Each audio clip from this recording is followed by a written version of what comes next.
In this video, we're going to talk about two different tools in the EDI Utility Toolbox, the 277 File Renamer and the PHI Remover, otherwise known as these guys. We cover them together because they're similar in how they operate. They're both batch-driven utilities, and they work on an entire folder full of files, although they do very different things. First one is a very specific utility for 277 claim acknowledgement files in particular. It will put the payer ID into the file name. Where the second utility is a little more universal, it will take all of the personal identifiable health information out of the HIPAA set EDI files and will replace the values or the characters with X's. How they work in a file management perspective is you typically take all the files that you want to operate on, and it could be single file, but it could be dozens and dozens, and put them in a staging folder, which we're calling folder A. And what we do is we make the changes and put the result in a different folder, folder B if you will, and depending on the tool, you also have the option to archive the original files unchanged. So basically you clear out your staging folder. So it's meant to be run in batch like that, so you can always load folder A up and then clean it out kind of thing while always retaining your original files. Let's actually take a look at them. Okay, here is the EDI Utility Toolbox, but before I actually demo it, let's talk about what we're going to change. This is the 277 Renamer. And I happen to have 3 files in a folder and another subfolder called Renamed Files. At the moment, that folder is empty, and this is going to be part of our batch processing here. 2 of these files are 277 samples. One's an 837 claims file.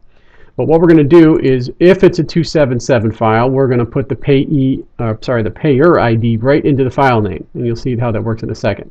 And what we're going to be grabbing is the NM109 for the payer loop.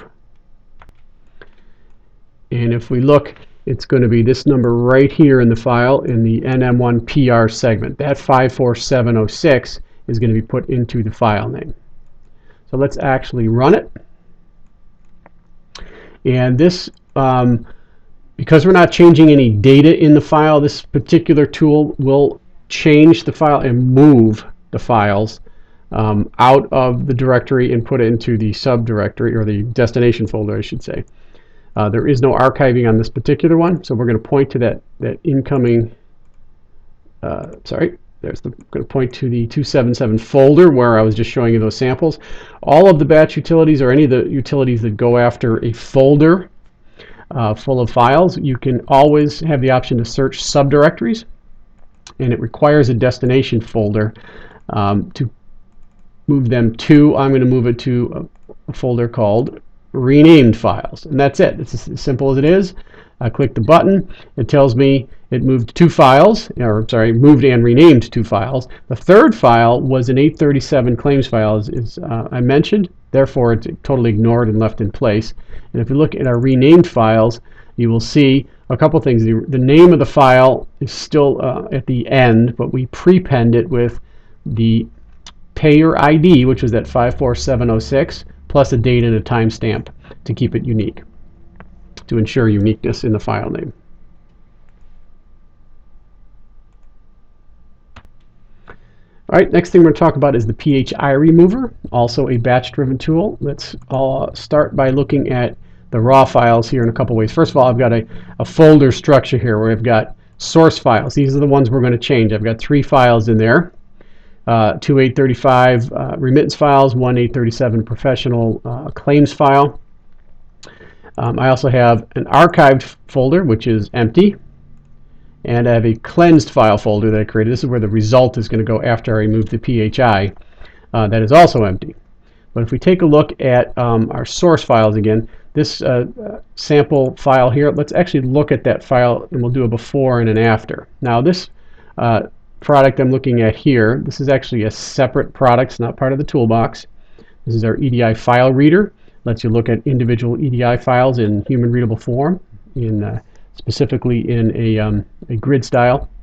And you'll see we've got a bunch of patients in here, various musicians and whatnot, Duke Ellington, John Lennon, etc. We're going to take the PHI out of a bunch of files, this being one of them, and we'll look at the before and we'll look at the after. So I'm going to close that up. Let's go to our EDI PHI remover tool. And I'm actually going to close the main menu just so we keep our screen nice and clean. This batch-driven utility wants to know where we're going to start, what's our starting folder, and that's going to be PHI remover source files. That's where we're just looking at the beginning files. We can always search a subdirectory if we so choose. There are no subdirectories, so it's almost irrelevant there. The destination folder, I'm going to put it in that folder called cleansed files. So it's going to make a copy of whatever's in the source, blot out all the names and IDs and birth dates, etc., and put the cleansed file in this folder. And then optionally, if I leave this blank, it will not archive, but if I enter a folder here, it will archive the original files, unchanged and untouched. So you keep them for posterity. So once I've done that, I select Remove PHI, and it went that quick. It went through the 3 files. It tells you how many it processed and how many and how long it took. It took less than a second to do that. So if we go back to our directory structure here, our source files folder is now empty. Our archive folder keeps the original file. The only change we make is to the file name, and we put a little date and time stamp on the end just so you know it's been processed, but we did not change anything in terms of content of the file. And the cleansed file folder, this is where our newly created files with 0 PHI, and it will take the original file name and it will put no PHI on the front of the file name.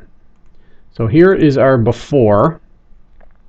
And what I'm going to do is call up next to it another session, and I'm going to call up with our reader the cleansed file. Oops, I was in the right spot. And let's pull up that one right there.